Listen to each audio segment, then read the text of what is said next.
My purpose was born at 15 years old when my father suddenly died of a heart attack, and then I was homeless. Oh, you need to go to this school, you need to learn this subject, you need to be good at this thing, you need to go to university, you need to go do your X, Y, and Z here. The whole thing's laid out for you by that one question, and it traps humans. What do you think are the main things people should be concerned about teaching their kids or helping their kids develop, maybe parents or teachers or anybody else, to be prepared for living in this world that we can't predict? So I think the first question I would change, and I would change it to this question. What problem do you want to solve in the world? And if we ask kids this question, they're going to fix all the fuck-ups of my generation. Question everything. Like you said earlier about the questions. Ask questions about everything. Do not take anyone's opinion as the truth. And it's not about not believing people, it's about being sure. So even what I'm saying here on this podcast, Google me, check out what I mean. Am I right? Don't take it because I say it as the truth. As you get older, your lifestyle inflation, you want a nicer house, you want a more comfortable life, maybe you find a partner, they're more risk averse, they don't want to put the house on the line to start a business, you've got a kid, you've got responsibility. I reckon 15 to 27, 28, roughly, just take every risk you can. Like if you can jump on a plane and go somewhere, do it. What advice do you have for people who are now, let's say, 40, 50, and are scared, are anxious about what you're describing? How do you see things going forward for this category of people? It's a really good question. First English episode of the Vocational DNA podcast. I am Paul Olteanu and welcome to our studio once again. Today is a very special episode because I have here somebody who has an amazing life story and who does a lot for people trying to find their way. As you can see, maybe you have a little bit of a hint here. We have the Care este visul tău book, and in English, What's Your Dream? I have with me Simon Squibb.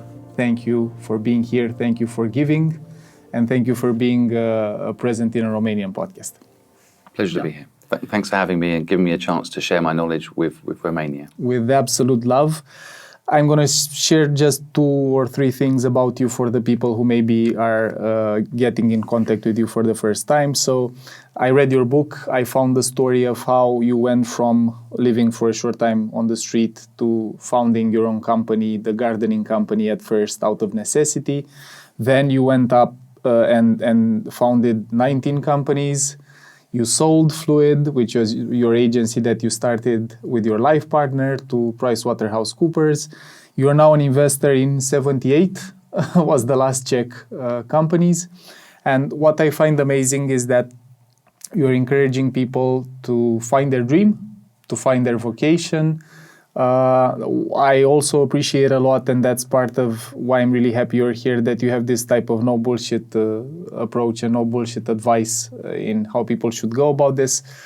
So thank you again. I want to dive into your experience. I want to learn more from how you see the world and how things are viewed from your perspective.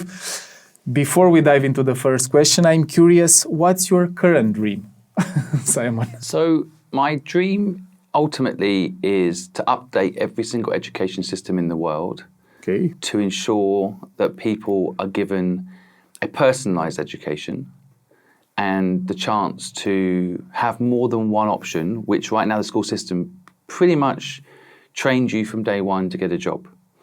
And in a world where not everyone wants to get a job, people should have more choice, but in a world where AI is coming our way, there might not be a job. So I want to give people the knowledge that I honestly believe at this point the school system deliberately doesn't give people. Deliberately? I think deliberately doesn't give it to people. And when you're saying the school system, you're referring all over the world? It's pretty much the same. Interesting, the education system generally is the same. Its effective implementation is different, but the model is basically the same. Memorization, get an A. It's so out of date. And everybody knows it. It's the white elephant in the room. So why the hell isn't it being updated? And so I always, with like conspiracy theories, which I guess could go into that bucket suddenly, like I just follow the money and I follow the outcomes of a system. And this system is designed to make people work for someone else. That's what this system is. And if you go look at history, Henry Ford and Carnegie were the investors in the present modern education system, and they said it. This isn't a conspiracy theory. They said it. We want people to go work in our factories. We want them to go on one holiday a year, buy a car from Henry Ford, have enough to buy a car, but go back on Monday to the factory. And the system has worked just fine for those that designed it for a long time. AI is going to change it all, but equally, beyond AI, I just feel like people haven't been given the freedom to have choice to do something they love. That's almost like, wow, you can't do something you love, you've got to do something to pay the bills. I don't agree, and that's what I want to fix. That's my dream. Amazing. And I think it resonates emotionally a lot with a lot of people. I remember myself when I was in high school, I've had this feeling that learning shouldn't be like this. And Ken Robinson was a great inspiration, and I know you also met him and miss him. Yeah. I'd like to ask you, from your perspective, looking now at the educational system, because it's the first doorway we have into the professional life and to working. If the current one is broken, and I agree with you that it doesn't serve the purpose of maximizing human potential, what should the educational system look like? What should it do, in your opinion? Well, I think there's a really simple fix. And just before I say the really simple fix, I would just say if education started at 1, the education system would take credit for helping people to walk. So what the education system right now is in place, and the mindset is, well, it's better than nothing. I don't agree. Like, humans will naturally learn, in general, around their interests anyway, to stay up with the tribal ecosystem, to be a part of society, whatever that means. So I think I would actually argue now the school system's causing people to learn less than they would if they were doing it themselves. So I met a kid who's homeschooling the other day, 12 years old. He knows everything about AI. Yeah. School isn't teaching AI. He spends all day thinking about AI. So, excuse me, very early. I'm still waking up. No problem. So how would I fix it? Yeah. There is a very complicated version of what I'm going to say. But the basic idea is how we explain day 1 at school. So my son, who's now 7, he's now homeschooling. But I did initially put him in to a very expensive private school. And the day 1 in this school, as a parent, you're allowed to go with the child to help the child. He's 4 years old. I take him into the classroom.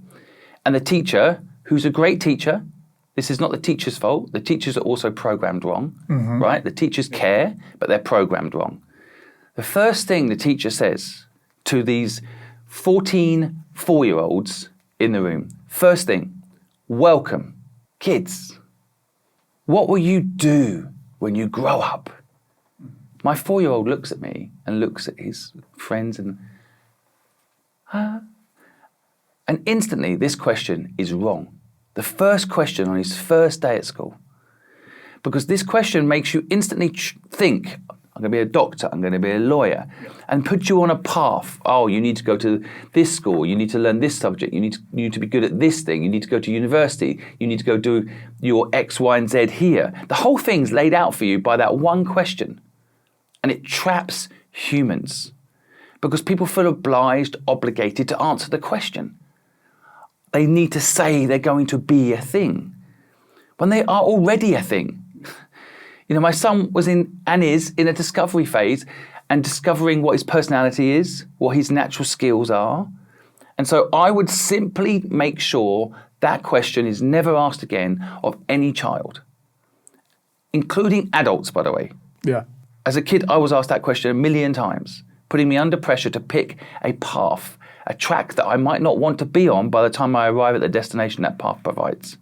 So I think the first question I would change, and I would change it to this question. What problem do you want to solve in the world? And if we ask kids this question, they're going to fix all the fuck-ups of my generation. And we're going to hopefully build a better world for everybody. because we can mobilize the whole population to not be selfish and think just about themselves and what they're going to be, and more about what those people can do to make the world a better place for fellow humans. I'm curious if you find any value in attending high school and college and stuff, because I know I've read your book, I've watched you on YouTube, and I know you're encouraging people to become entrepreneurs. I think it's a wonderful shift in perspective to look at, okay, what problem do you want to solve in the world? Maybe at 4 with your level of being able to understand reality and the world, but also this problem, if you ask it of adults, they might not know, because they might answer with, I'm an accountant, I don't know what problem I solve for. I file taxes. By that time, their imagination has been crushed. Yeah. There's actually, it inspired me, and I want to share this with you. There's a wonderful book called The More Beautiful Question by Warren Berger, I think is the name of the author, that shows a graph that really stuck into my head. And it shows there are 2 axes, and one is with the level of schooling, and one is with the level of questions that kids ask. Mm-hmm. And as they go through school, there's a big increase in questions as they get older. But when they go into schooling and they learn how to read and write, the level of questions that they ask themselves or the world goes down.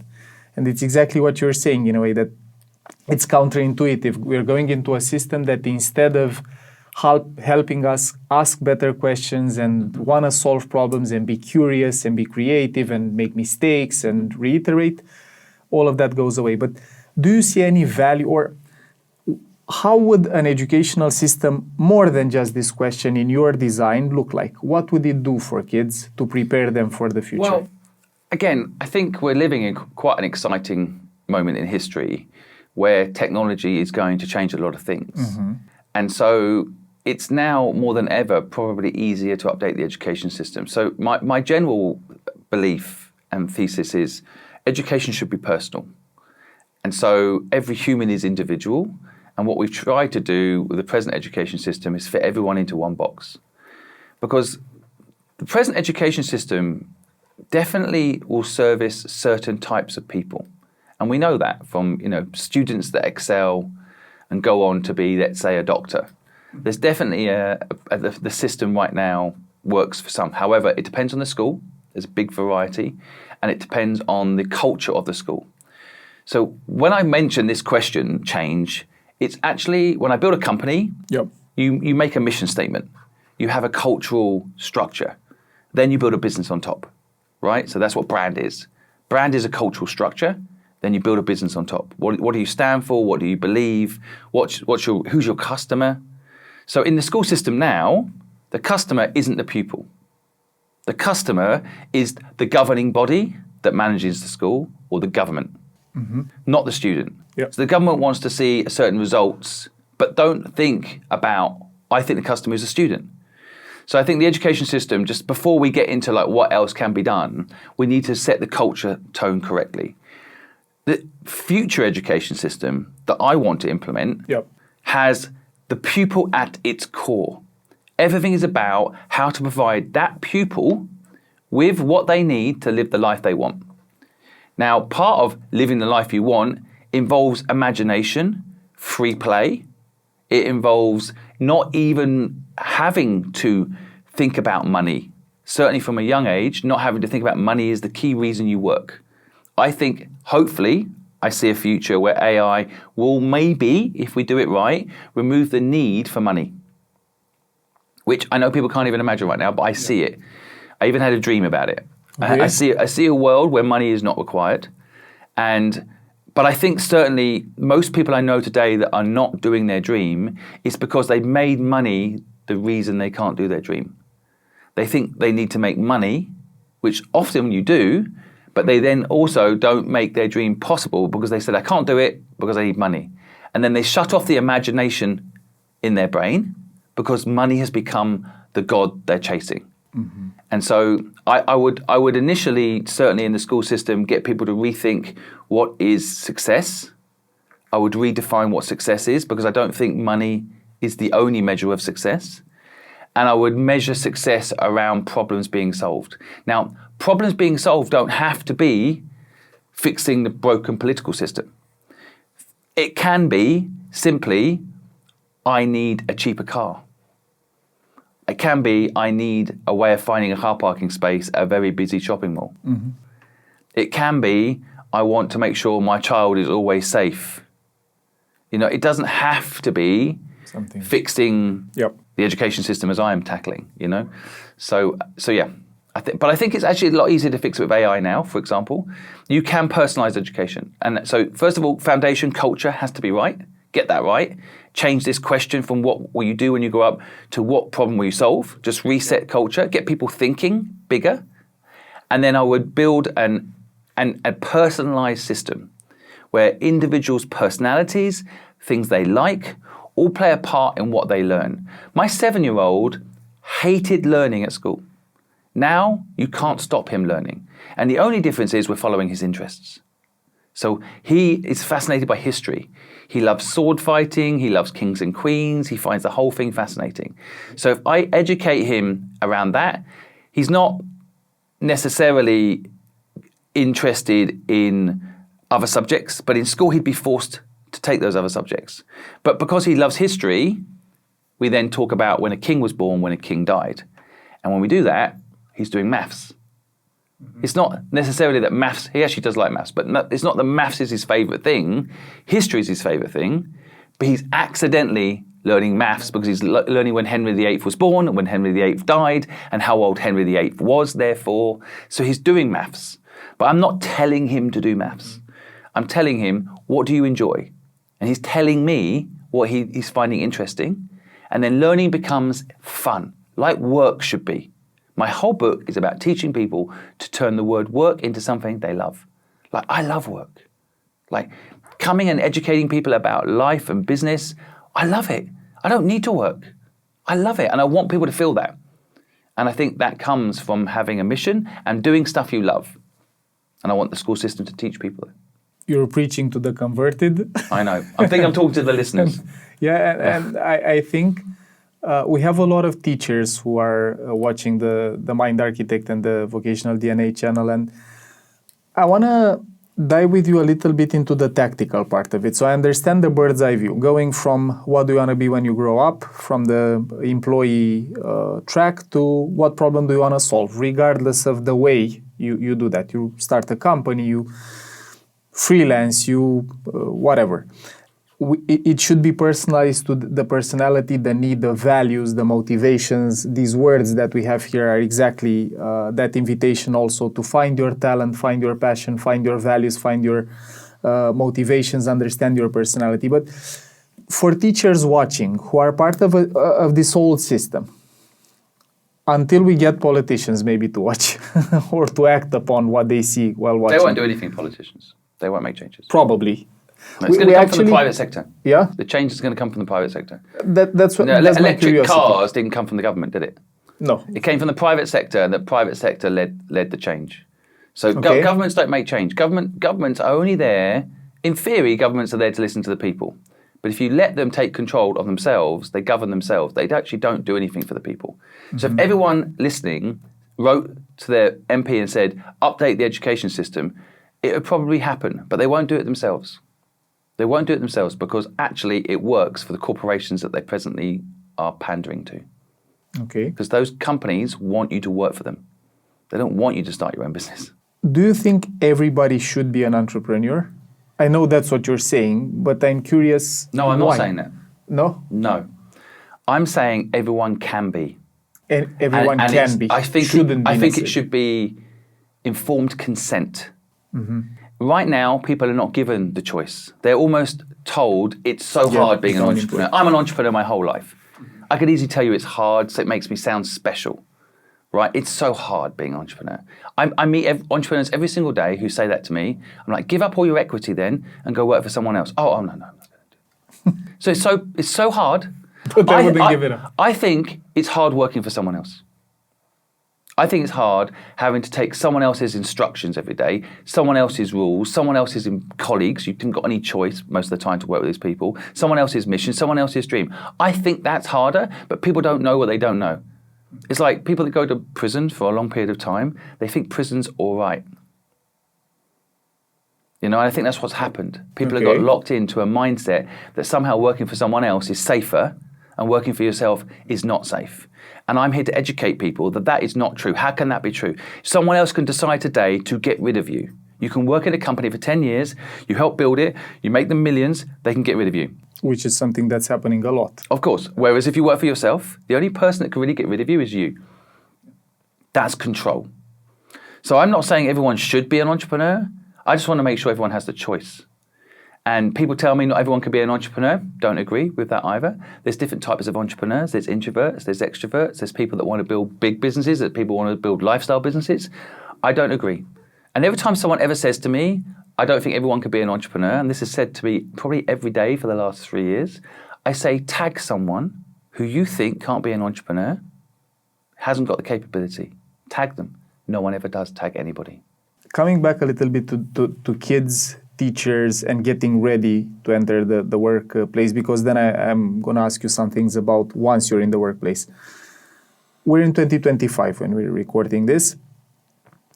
What do you think are the main things people should be concerned about teaching their kids or helping their kids develop, maybe parents or teachers or anybody else, to be prepared for living in this world that we can't predict, that is really complex and so on and so forth? I think we need to turn everything on its head. This whole idea that we teach kids something is a mistake. Okay. So honestly, my son teaches me things every day. He's 7. He has imagination.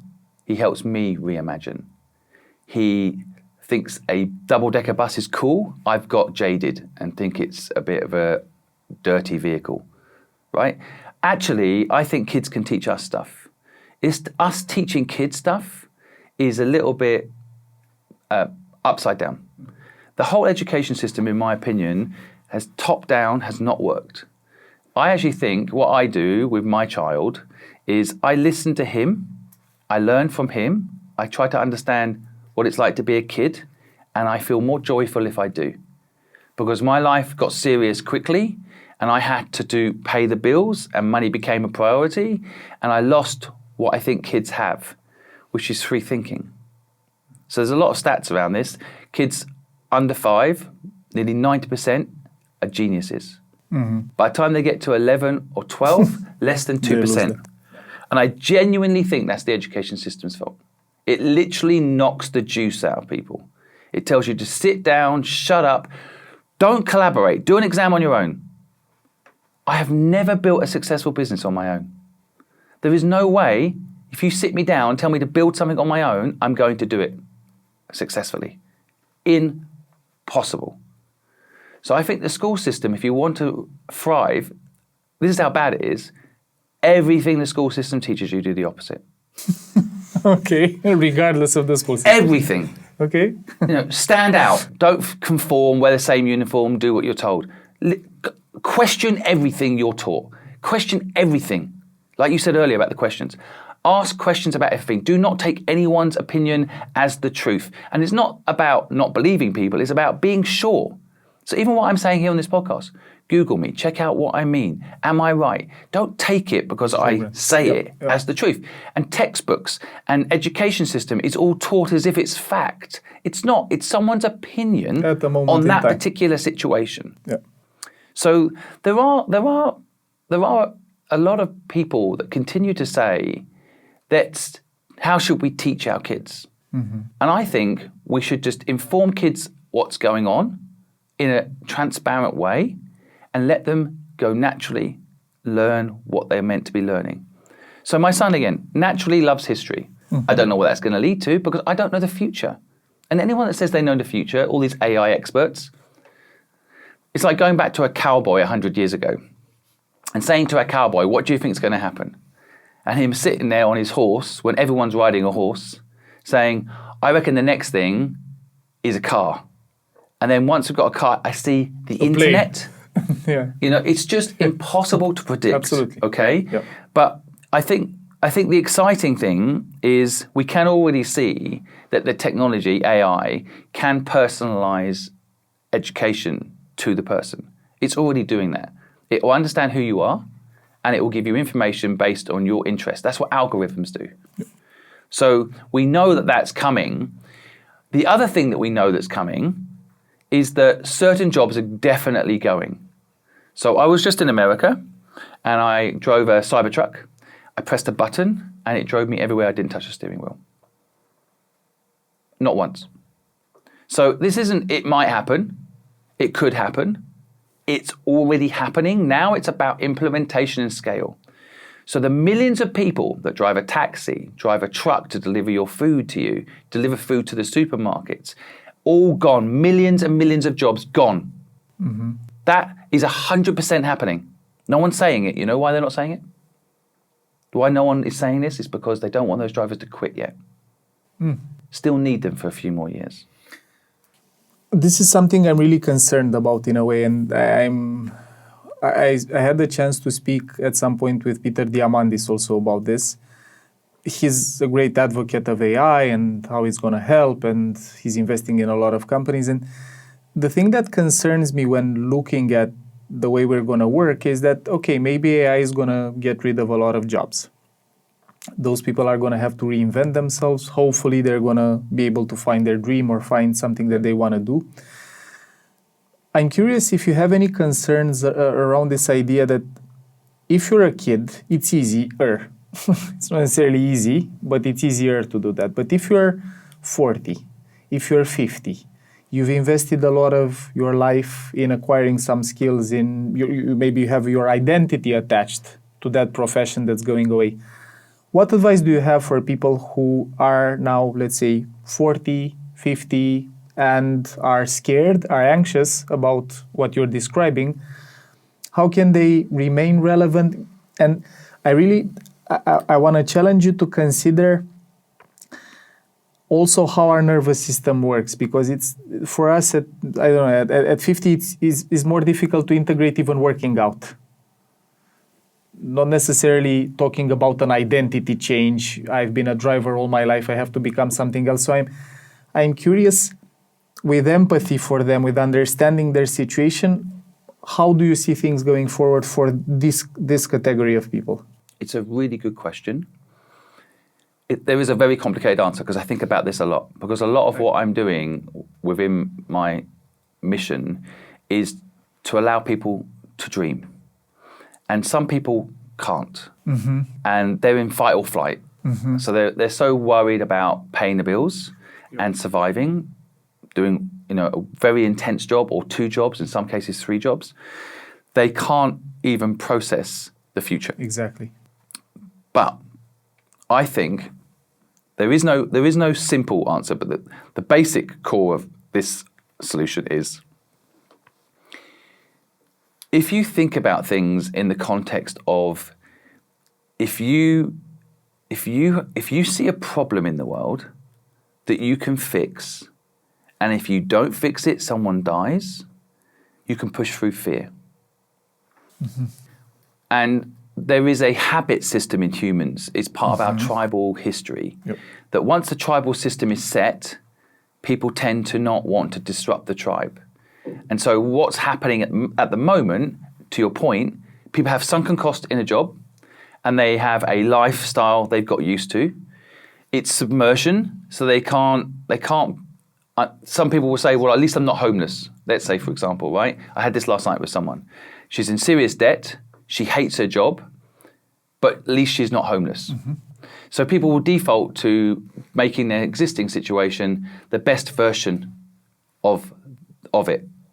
But my argument is, and this is what I said to her last night, imagine you're in debt, you hate your job. Your pain is your purpose. So imagine this debt that you're in, if you could help yourself and other people get out of it. So build a platform, or initially, a WhatsApp group, doesn't have to be an expensive process, of other people in debt, where you then get people that have got out of debt to come and give advice and support and create. Now, it doesn't sound like a business at first, right? But everything in the end has to have a business model behind it to make it sustainable. Mm-hmm. I saw her eyes light up. I saw her look to the future. Now, was she still in debt and was she still doing a job she hated? Yes. Did the light come on in her eyes? This is what I see when I ask people their dream, or I give them a solution towards their dream. This is why I'm so obsessed with this. I literally see people's eyes change. And a light came on in her head. And she saw a future that wasn't this trap she had come to accept was just her life. And I think, to your point, how old are you? 37. 37. I am 51. So I've been through these different cycles of reinvention. I know exactly what you mean. It's like going to the gym is painful. And over time, if you can sustain it, the health benefits far outweigh the pain. Mm-hmm. There is no happy life without pain. We need it. That's why when people, I think retirement is bullshit. I think the retirement, everything needs to be turned upside down. Cancel retirement. You don't want to retire. You want to enjoy what you do. But there'll be different stages in your life where you're able to do different things based on your physical ability. So certainly in your later years, if you own a gym, you don't want to be the person putting the weights away every day. But when you're younger, you can. So it's just about evolution. It's not about change, a radical change. Now, unfortunately, right now, because of the education system, it all starts there. There are a lot of people, and I know a lot of people like this, they get asked that question, what will you do when you grow up? They say, lawyer, sounds good. They become a lawyer, they go to university, they get into debt, they become a lawyer, they buy a house, they get into more debt, they buy a car, get into more debt, they upgrade the house, get into more debt. Slowly, they were never told not to sell hours, don't sell time by time. And now, and I know a lot of people like this, in their 40s, they're working all the time. They don't see their kids, right? Here's the thing. AI might actually free them from I think it's modern day slavery. It might actually free them. Now, when you free a slave, what happens? People want to go back to the system. What's familiar. Yeah. What's the syndrome? It's Stockholm. Stockholm syndrome. Yep.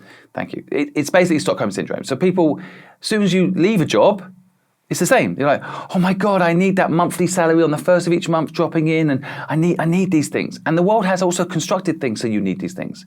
Every mortgage payment comes out on the first of every month. Every electricity bill comes out on the first of every month. Your credit card bill comes out on the first of every month. You've constructed your life to fit that narrative.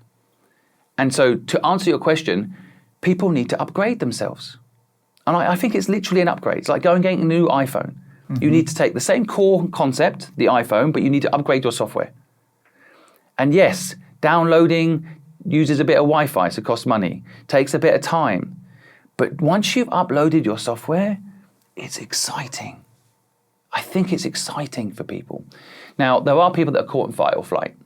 So even if people are listening to this, they're caught in fight and flight, they're going to be motivated for 5 minutes, and then the brain's going to automatically default you back to survival. Mm-hmm. Because fight or flight was designed, a lion's coming towards you, you better learn to just focus on that moment, and there is no thinking about the future. So what I suggest to people in the book, and we have a framework for this, is come out of fight or flight. And you do it, there's many different ways you can do it. One real quick one for your listeners is just for a minute, enjoy this exercise. Imagine you have $10 million in your bank. Really tell your brain you've got it. I'm looking for Vlad. Just sit for a minute, maybe pause this podcast just for a second, close your eyes and imagine you've got $10 million in the bank. You don't have to worry about money ever again. Let your brain think about like going on that nice holiday, buying that apartment. Let your brain have all of that experience. Just enjoy the whole experience. And then settle down and ask yourself this question. Money is no longer an object, no longer a problem. What are you going to do? If you can do that, your brain, for a short period of time, will come out of fight or flight, and the imagination part of your brain will wake up. You'll begin to feel the sensation of the future you could have if you weren't a slave in the system. And it's not people's fault. Again, I blame the education system and then the corporate infrastructure, and the GDP of countries, the whole chain that causes humans to fall into this manufacturing, production, battery system. They're a battery for the system. The matrix. Yeah. So people need to wake up. And this isn't a conspiracy theory. This is actually, with AI, very, very practical at this point. If you don't love your work, humans are amazing.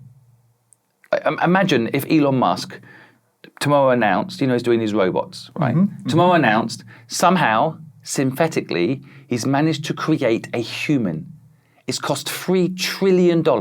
He's created a human. It thinks for itself, it recharges itself, it works on its own, it learns on its own. Oh my God, it's AI, we've made a human. 3 trillion. You know how much they're spending on AI? Trillions. Yep. To basically get a thing to think for itself, which we already have 8 billion of those. We already have 8 billion of those. It would be headlines everywhere. Tesla stock price would go through the roof. Oh my God, invented a human. 1 week later, that creation, that thing that we've made, this thinking animal, is holding a sign up saying McDonald's that way. I saw a human in London holding a sign saying McDonald's that way. Yeah. Right? We have forgotten that we've already invented AI. A 3 thinking being, and we've got them doing jobs like stacking shelves. No disrespect to people stacking shelves. But honestly, if I went to your supermarket now and met someone stacking shelves, they're too fucking smart to be doing that. The only reason they're doing that is because it's cheaper to do that than use a robot. Robots are more valuable than humans. That's the equation. While you're speaking, I also have a feeling of sadness because it's only sad if we don't do something about it. My question that I've been really thinking about for some years now, and you see it in politics also, which is not the main subject of our talk, but maybe we dive a little bit into that, is I'm gonna share a story, and maybe it's relevant for what we're talking about. We had the elections around the time when we're recording, and one of the YouTube channels that we watch a lot in Romania, which is called Recorder, it does some interviews with people on the street and stuff like that. They're independent press. Did an interview with 50 Romanians, asking them about their voting perspectives and stuff like that. And regardless of who they wanted to vote for, there were a lot of young people, like in their 20s, in their 30s, who are in this mental space, which is worse than fight or flight, it's freeze, saying that I'm not going to go vote because my vote is useless, regardless of what I choose, nothing is going to change. And our biology is structured like this, and in all mammals, that once you stay in fight or flight for some amount of time, if the threat doesn't go away, if the chronic stress doesn't go away, you go into freeze, where you become numb, you become depressed, you become hopeless, you become demotivated, which is worse, because in fight or flight, you emigrate, you protest, you do something. In freeze, you stop doing anything, you're like helpless, hopeless, learned helplessness. Like Martin Seligman invented the concept. And why I say I'm a little bit sad about it is that when I look at individuals, I really feel what you're saying. I believe that if I'm looking at, people I meet on the street, people that come up to us and talk about what we're sharing in the podcast and stuff, people really can get some energy individually. But when I look at groups, especially groups that, for example, in Romania, for the rural part of Romania, talking about AI is millions of years away from their minds. Like if I go and talk to, not necessarily my grandmother who's 89, but I think you're understanding the population I'm speaking of. And I'm thinking, what can we do? What can I do? What can you do for that category of people that are in freeze, may them be 20 or 30 or 50 or 60? And how can we do something that really impacts communities and society, not just individuals? Because, as you've said, individuals have a tendency to take the shape of the group that they're part of. And if I'm passionate and engaged and I have energy, but I'm part of a group that says, go and work, focus on paying the bills, it's really difficult to energetically arm wrestle the group and keep my stance. So how do you see things progressing in terms of community or society? Because that's the part where when I think about it, my brain freezes. To move a mountain, it's quite daunting. If I said to you, move a mountain, But the reality is, to move a mountain, you do it by moving one small rock at a time. So person by person. Exactly. So I think the way you're thinking about it, I worry about you. Thank you. And by the way, depending on how I'm also thinking about how to fix the problem, I also fall into your thinking. Mm-hmm. Because in England we have political parties that are extremists. Mm-hmm. And Same. I see people, the very people that tell me their dreams, falling into these tribalism structures. And so I also worry. And I see a way through it, but I also worry. And I think the way I contain it is by trying not to put these people into a carte blanche category. So even those people that have that mindset that say they want to vote for an extreme party, or they're in freeze mode. They're in freeze and they don't vote. Exactly. Now, I still think they are individuals. So, for example, this is the good thing about social media. There's bad about social media, I know, but there's also some good. I can reach those people. So I would argue I've got 16 million followers. I get 500 million views a month on my content. I would argue that those people watching that content are from all spectrums of those different pockets that you're talking about. Mm-hmm. There are people in freeze watching my content. Right now, if I go political, which I thought about, but I'm not going to do, then I know I'm going to instantly cause a divide. Mm-hmm. Because they'll say, block Simon, a bit like what happened to Elon Musk in America. Yeah, block that person, they're red or they're blue. So there will always be tribalism around those things. But I think if we can start from something neutral, right? Actually, when you ask someone this simple question, what is their dream? It is a neutral thing. I'm not political. Mm-hmm. This is not a left or right issue. This is simply me talking to an individual and asking them what their dream is. Now, of course, to that question, there's different stages in people's state of mind. There are some people that hear the question and instantly go back to fight or flight or freeze, and they haven't got time to consider it. Mm-hmm. But if they see it, the amount of times my content is being seen, one of the things I've achieved, I think, already in the last 3 years is I think billions of people, for the first time in their life, have asked themselves what their dream is. And I have it. People coming up to me in the street, and they say this. The people you're talking about who are in freeze, I meet them, and this is what they say. Simon, I saw your videos. I love seeing people trying to make it. I've asked myself what my dream is. I don't know what it is yet. I've got to go to work. See ya. So the fact that we've got people even thinking that question is already a win. Okay. Because freeze, like you say, is because they're permanently worried about what's in front of them. But if you can put in front of people a dream, they can come out of it. They can. And I think, so I've had the one small rock initially, which is try to get everyone to think about their dream. Mm-hmm. Because if you actually have a dream and it can be connected to something bigger than you can come out of fight or flight. You can. And so I'm not ready to give up on that, like that doomsday fear. I see it. I know exactly what you're talking about. But I think in the end, all of these people are still individual humans. And although they might be attached to a tribe that's taking them the wrong way, that doesn't mean to say they can't have independent thinking again. Mm-hmm. And independent thinking is naturally in our design, right? I'm not religious either. I'm open to all religions, but I'm not religious. I went to the Vatican, and in the Sistine Chapel, there was a very famous painting on the wall. And the painting on the wall is God and humans about to touch, but they don't touch. Yeah. And the whole idea is that God, whoever he is or she is, gave humans one thing he didn't give anybody else. He gave them one simple skill, the ability to think independently, even from God, because humans are hesitating to touch God's finger. Yeah. Right? Now, I love this stuff because I'm not making it religious, but it's the one thing we've got. We can question things. We don't have to be attached to that extreme political party. We don't have to. We have the ability to critically think, and we can question things. And we can break free from anybody's tribal structure that's got us trapped as a slave. And yes, our structure will make us have fight or flight or make us have freeze, but it will also make us wake up, right? We all wake up naturally. Some people have to wake up by force with an alarm, but it's in us. Yep. The DNA is the same. the general structure of a human is the same.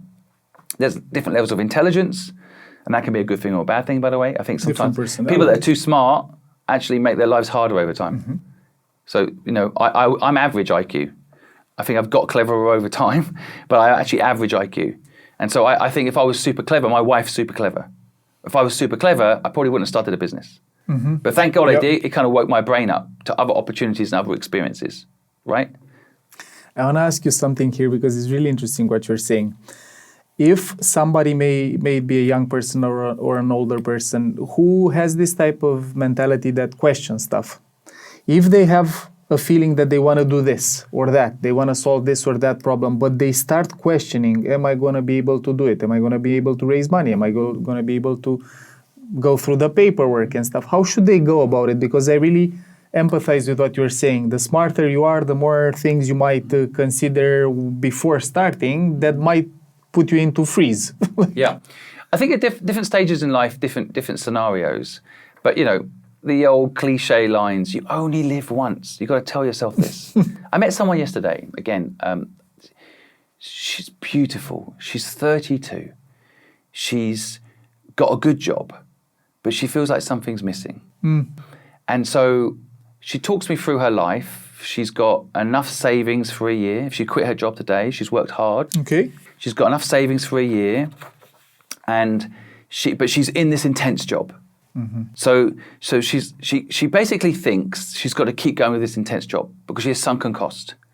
And we spoke through, like, she's not happy though, and she's not enjoying the job anymore. And so, but she doesn't know what she wants to do next.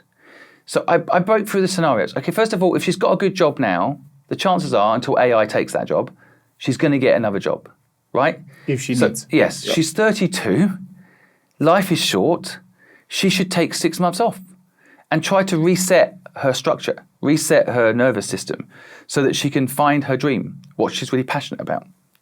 Now, she's in marketing, this person. Okay. So what I found a lot of the time, the job that people are doing in the slavery system is actually not far off what they should be doing in the free system. Mm-hmm. Because often they're defaulting to their skills, and knowing what you like doing leads to skills because you're willing to do it without even thinking. People playing football, for example, they're not doing it as a job, and they can find out whether or not they're good at it because they enjoy playing it. And if you enjoy playing it, you get good at it, right? So no one's good at football from day one. Even Ronaldo wasn't good at football from day one. Beckham, nobody. You might have some natural flair there, but it's all to do with application, and that comes from having fun. By the way, another thing kids teach you. You say, I know, teaching kids. Yeah. I think kids, before they enter the school system, I really think they teach us something.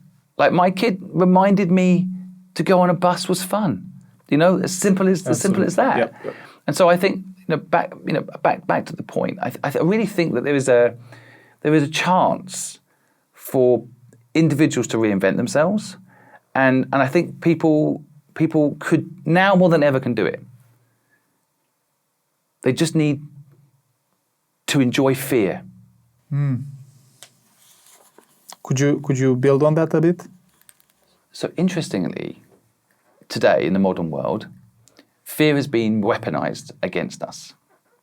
Fear is described, and COVID was a perfect example. Mm-hmm. You turn on the radio and they say 10,000 people died today. That's it. There's no solution to that. There's not like it says 10,000 people died today, and that's news. But this is the way the world could be if we did X, Y, and Z. Right? The news is positioned as pure clicks, and I see an opportunity for us to reframe problems with solutions alongside. So I have a theory that if we look at how every single problem is presented to us in the present system, it's designed to make us have fear, but it doesn't have a solution. So even AI right now is a little bit like that. Yeah. Like here's AI, we don't know what the future's going to be. Oh my God. Yeah. Let's let the overlords take care of it then. The masses are like, well, Elon Musk, Mark Zuckerberg, and Microsoft, you guys, AI, gosh. Ooh. But actually, we can take control, I think, is the better way. And we say as individuals, we all learn how it works. We all have our future linked to it because it's going to happen anyway. Whether we link it to our future or someone with all the money links it to our future and controls us, we can have control. But the thing is, the way that fear works is today, I feel fear as a human, and the instinct is to reduce that fear. So they shut off the subject, for example. They stop thinking about AI, or they stop thinking about what could go wrong. The one other skill humans have is the ability to imagine the future, right? And we can use it against ourselves or in our favor. But too many people use it against themselves. And they imagine a future where they start a business, for example, and it doesn't work, right? Instead of starting a business and imagining it does work, people prefer the fear of it not working. But the thing is, fear is a skill. So fear was given to us, back to my lion analogy, I love lions. A lion is coming towards us. We feel fear.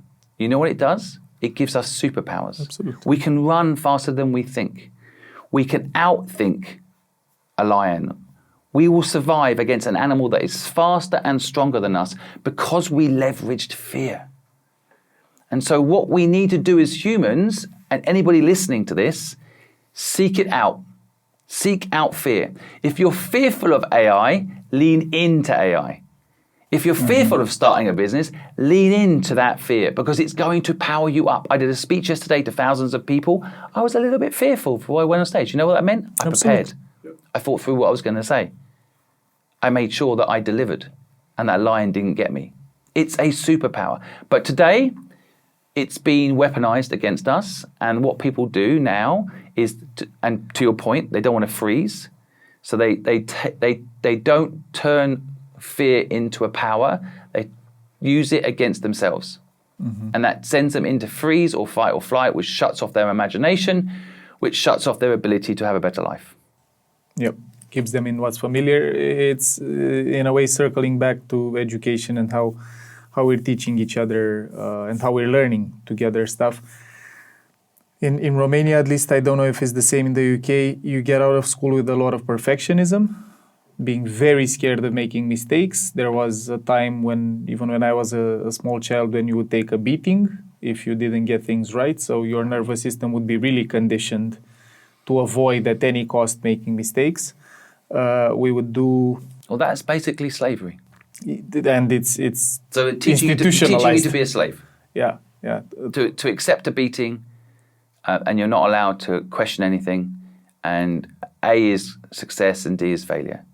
No, I think they, to the most part, got over the physical punishment. No, mental abuse is worse. It's still very present. Yeah, that is worse than, I would say mental abuse is physical abuse. You see it, you know it. We all know physical abuse it shouldn't happen. But somehow mental abuse there's a grey line, right? Somehow being told off by your boss because you didn't turn up at 9 is perfectly okay. And we have movies about leaders who do this. You know, there were a lot of movies about Steve Jobs, who was really harsh and wouldn't accept things unless they were perfect. And we're perpetuating these things by looking at these people and saying, this is the way you do things. This is the way you change the world. I want to ask you now, for the people who are sold on this, they're entrepreneurs or they started to work on their dream.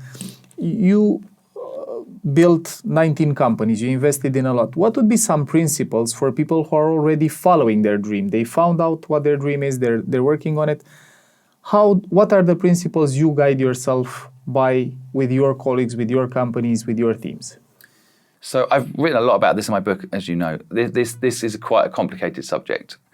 And I think the simple version is start with what matters to you. So you have to have a moral code structure. So there's some people that will work with tobacco companies. I never understand it. I will never work with a tobacco company. And I think, you've got to know what your moral code is, know who you are, and your business has to reflect that. And so I think business isn't a separate entity. I think it's part of who we are. People try to make it work-life balance, right? They try to separate it into a separate thing. That's not the way to build a company. The way to build a business is to make it part of your life. And the best way for people to think about this is imagine it's not work. So how can you make it not work? Now, that could be a combination of the actions you take each day. Like if it's raining, you don't have to go out, you can work from home. If it's not raining, you go to your office. You can literally have like structural principles that make the day-to-day enjoyable. Like for me, in the mornings, I work out and I do thinking time. And it doesn't always work out like that way. So this morning I've come to your podcast early, so that's different. But generally, like I try to have a general framework for my personal well-being. And so I do think business initially should be a personal, selfish endeavor. Okay. Which is why I have 32 people full-time working on all my content. Okay. And every single one of them has a different working pattern. So some of them wake up early and like to work early, and then they have a stoic structure where they do certain things throughout the day. And other people, they get up late, right? We have a stoic structure here with us. Right. But I think this is the thing. I think this back to personalization. Like, okay, my frameworks for building a company. Step 1, it's something that I believe in. Step 2, I build it around my life. So I have a certain way of I like to work late.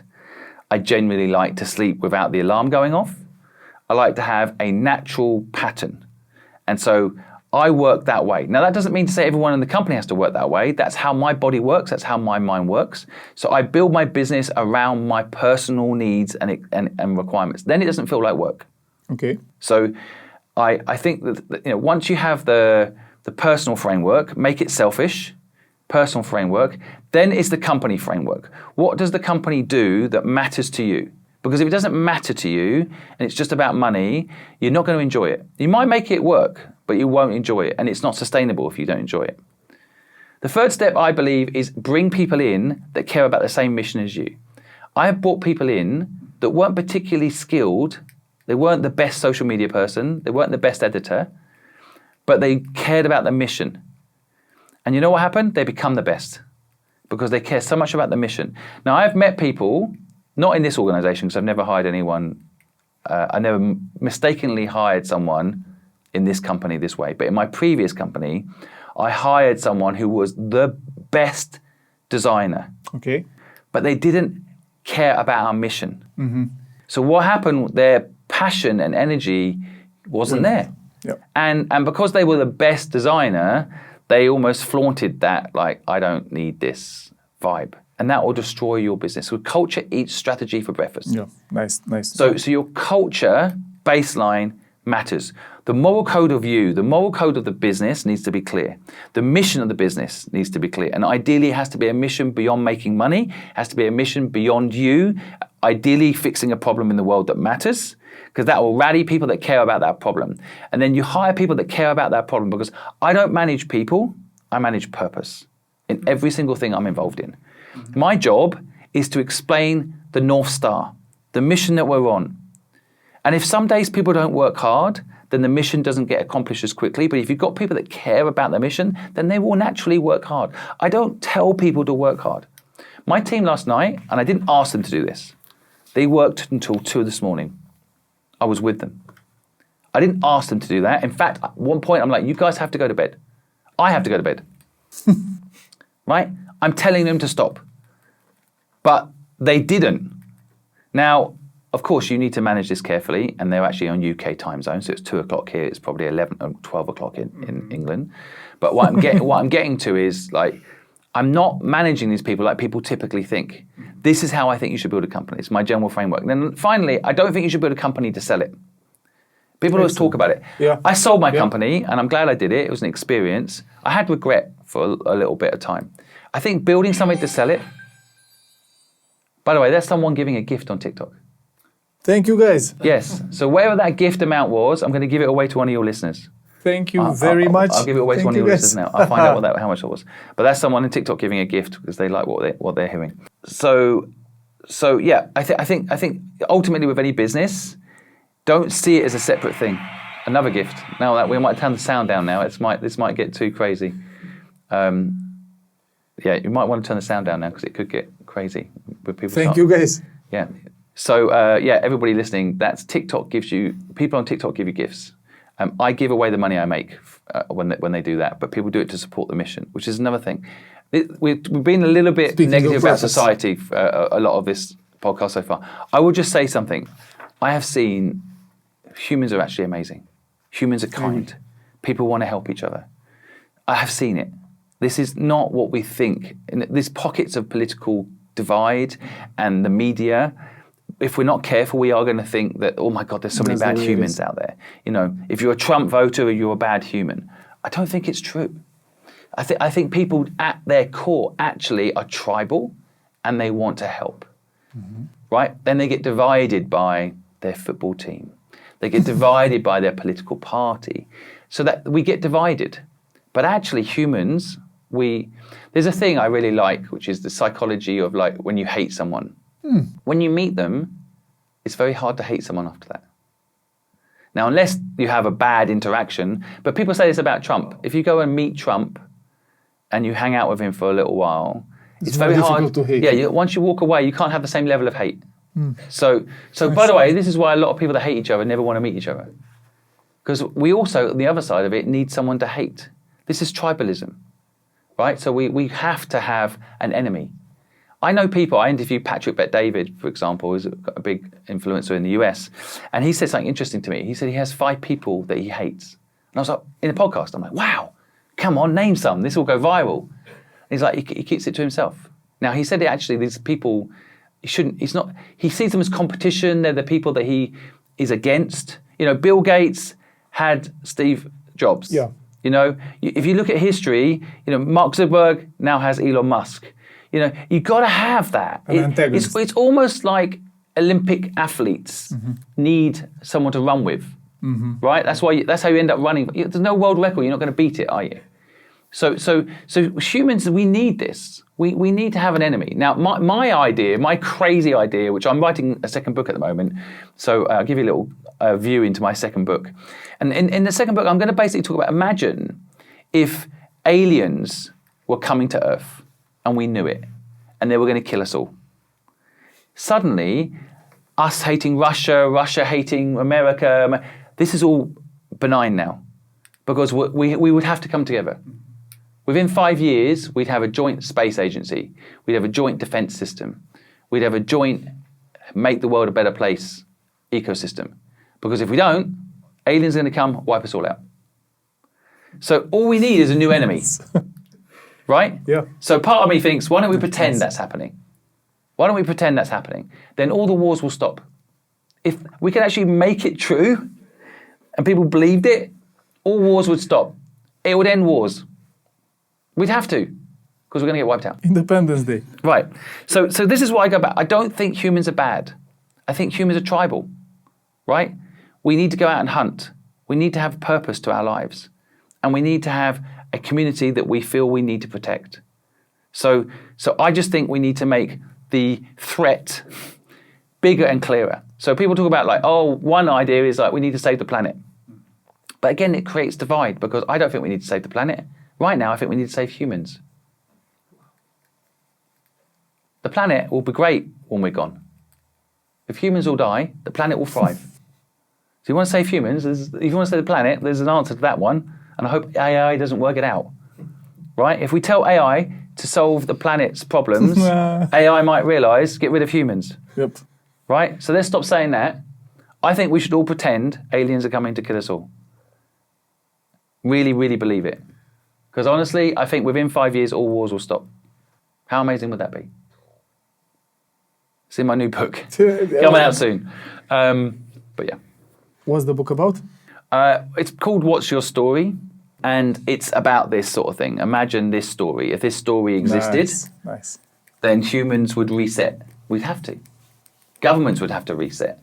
The narrative would no longer be America versus Russia, because that's a pointless exercise. First of all, it's not getting solved anyway. Second is, well, aliens coming to wipe us all out. So now we're all humans together.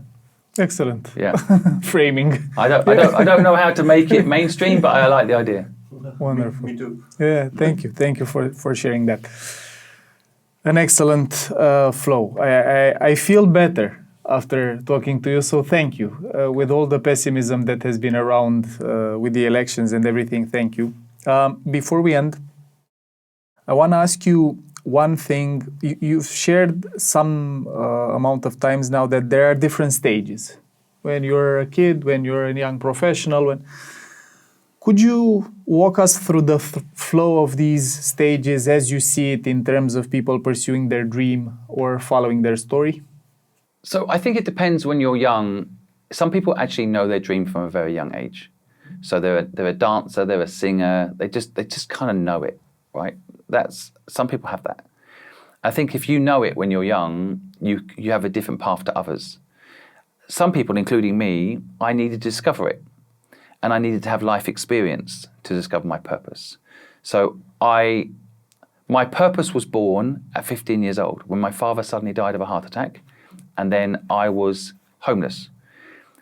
And in that experience, in the short, brief time that I was homeless, I began to build what would end up being my purpose. But I didn't know it at the time. At the time, it was just pain. But pain turns into purpose. So you need to have a lot of experiences to find pain. And there's different levels of pain. So there's the someone stole my parking space pain, which can turn into a business. Yep. And because now you can, get an app that tells you when your parking space is available and then reserve it and no one can take it, whatever. There's that type of pain. And of course, there's my type of pain where I felt like the school system let me down. I hit the real world. I didn't know anything. I've been in school 12 years, 13 years. Didn't know how money worked. Didn't know how sales work, which is something everyone can learn. I didn't know how to survive in the real world after 13 years of education. In fact, the opposite, I was scared. I was fearful that I didn't have someone telling me what to do anymore. So to answer your question, I think you have to know people's baseline before I can give a framework. But I think as a generalization, I think your younger years should be about fun. And learning should be fun. So you shouldn't learn anything that doesn't feel like play. I could pick a number and say maybe to the age of 12, 13, if you can. Like, just play. Like, my son is talking about money because money is part of our society. But literally, he's now saying he has sword fighting, he has lessons. He's like, Daddy, that's expensive. I'm like, don't worry about it. He has this concept already. Yes, because I want to teach him the value of money. That's a different thing because money is part of our society. I don't want him to be spoilt and just have things without thinking. But equally, I don't want him to not want to do something because he worries that it maybe is expensive. Now, part of his mindset, because he's a very clever kid, is that if he saves the money on the sword fighting lessons, maybe he can get a better sword.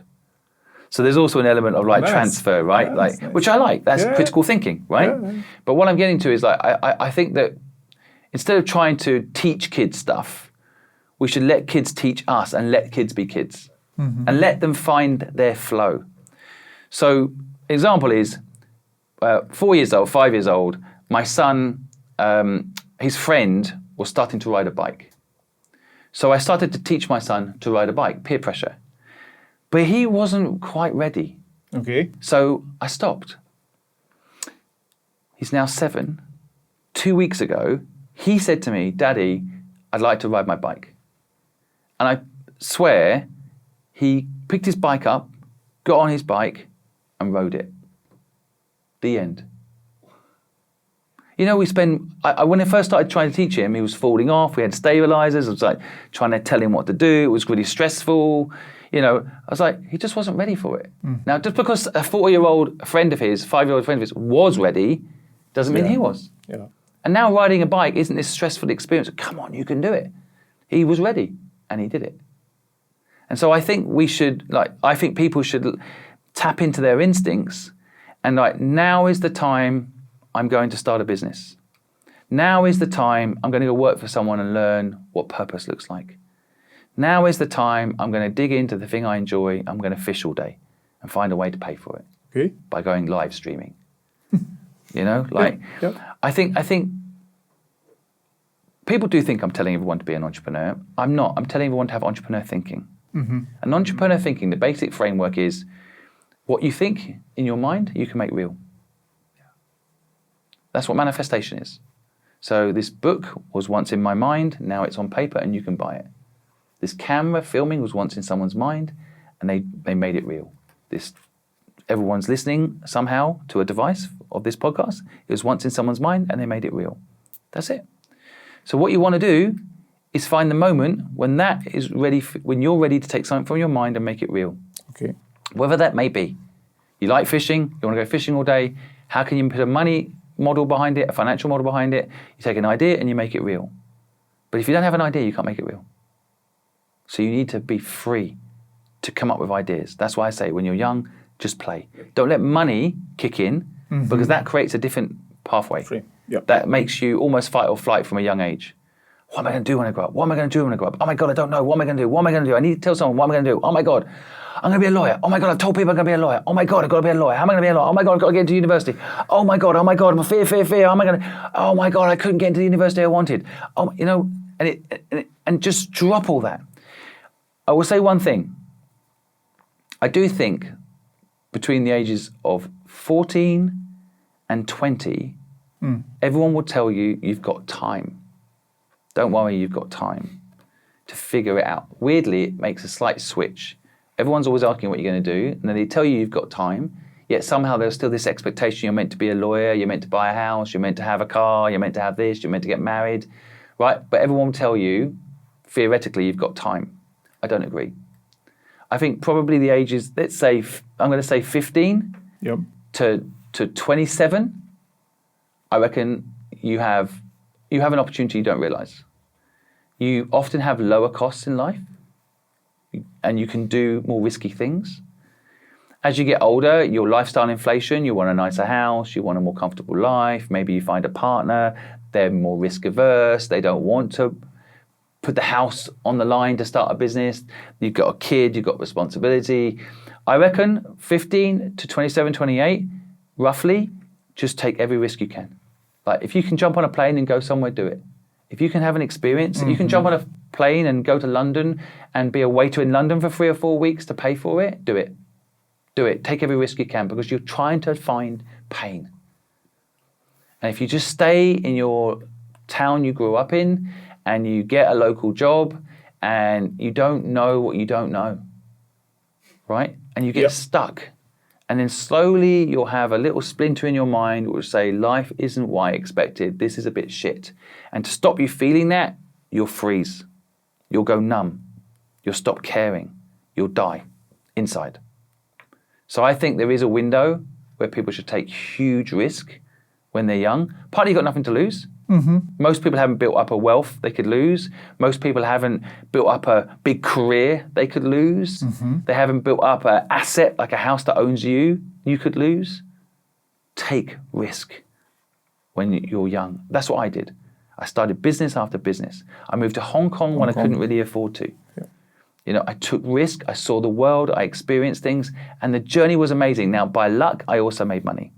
And I think luck is a skill as well, by the way. Luck is a skill as well. But by luck, I made it. But even if I hadn't made it, if I had made no money, the experience I've had has been amazing. Because I tried things. I don't have regret, which is the worst thing you can have when you get older. 15, 27, roughly taking risks. After that, I think if you haven't found your purpose, there is a hack, which is go work with someone who's got purpose. Okay. Because there is a model, and this is one of the criticisms I get, that not everyone can be an entrepreneur. Totally agree under what people frame as entrepreneurship, right? Which in my mind is a purposeful person owning their time, doing something they enjoy, right? Now, I think some of elements of that you can do by working with someone, but there's a caveat. You must own equity where you work. So you must still have the benefits of entrepreneurship. You must have upside. You can't have someone just get rid of you after 10 years and you have no benefit from those 10 years of effort.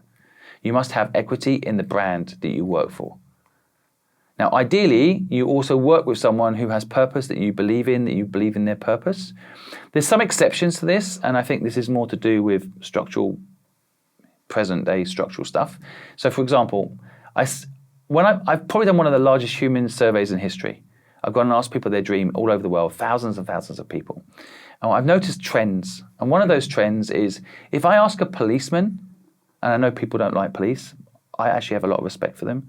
If you go and ask a policeman what's their dream, most of them will say they're doing it. Really?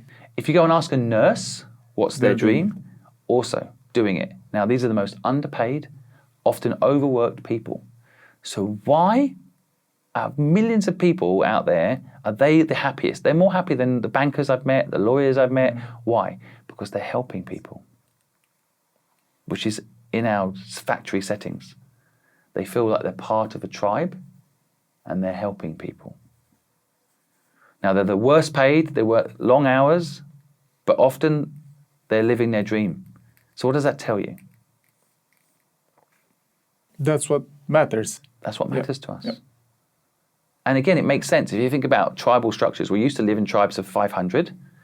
And in those tribes of 500, it wasn't, I'll help you if you help me. It was like, you're in trouble in my tribe. What do you need? Your tent fell over. Oh my God. Let me help you with that. Oh, we can't fix it today. It's broken. Come and stay in my tent tonight. And then we'll get John to come over. You know, he's the blacksmith. He'll come and fix that. Yep. Don't worry. There's no homelessness. We've invented homelessness. We've actually created that. Yeah. This modern world where everything's so fucking awesome, we created homelessness. How is that good? And all because we're on a give and take structure, which is wrong. Give and take is wrong. It has caused wars.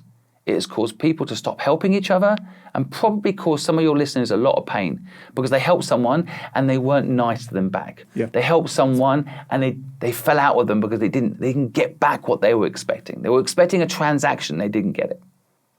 It causes pain for people. It's not normal for us to operate on give and take.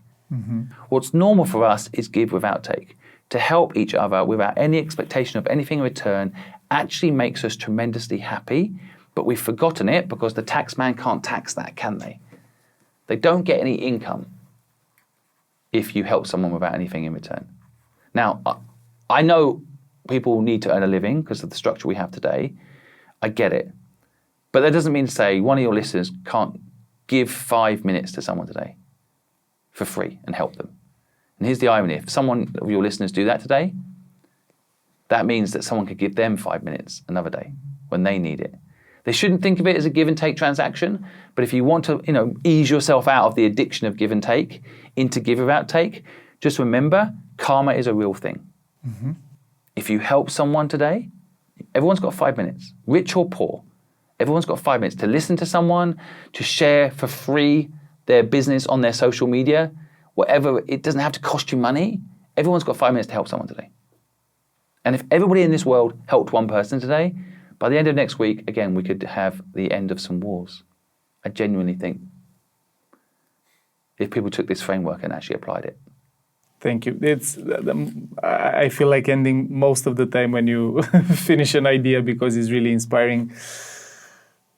Thank you for this discussion. Thank you for giving so much. I would invite you to just look into the camera, both the TikTok friends here or our audience, and what would be a question that you'd like people to ask themselves different from what's your dream after we end this session? If you could invite them to reflect on something that was really meaningful for you in your life, what would that question be?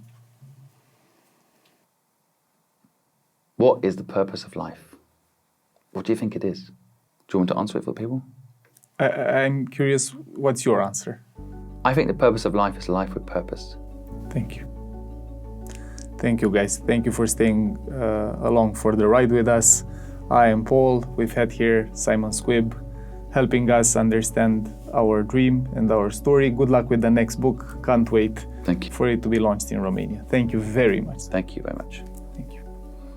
Îți mulțumesc pentru că ai rămas cu noi până la finalul episodului și te felicit pentru că în felul ăsta contribui și tu la o Românie în care cât mai mulți dintre noi muncim cu sens și satisfacție și nu doar de nevoie sau pentru supraviețuire.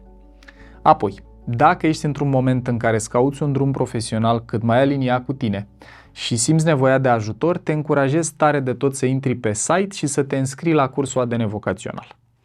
Am pus acolo tot ce am învățat în ultimii 20 de ani de căutări și de reflexii profesionale și am construit un program care să te ajute cu claritate, cu susținere, pas cu pas, să-ți identifici mixul tău unic de talente, pasiuni, valori, motivații și trăsături de personalitate, iar la intersecția lor traiectoriile vocaționale cele mai potrivite pentru tine.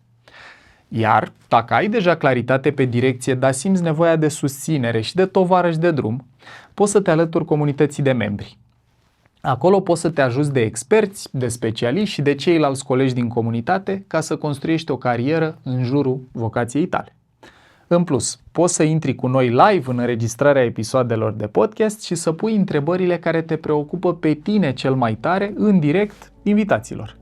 Și pe lângă asta, membrii comunității au acces și la un custom GPT special antrenat de noi, care să-ți servească drept coach de carieră și să-ți aducă atât claritate pe direcție, cât și să te ajute cu pași concreți de acțiune în cum faci să ajungi acolo. Iar dacă ceva din ce ai auzit în episodul ăsta ți-a fost de folos, îți sunt super recunoscător dacă poți să-l dai mai departe cuiva care crezi că ar avea nevoie să ia parte la genul ăsta de conversații.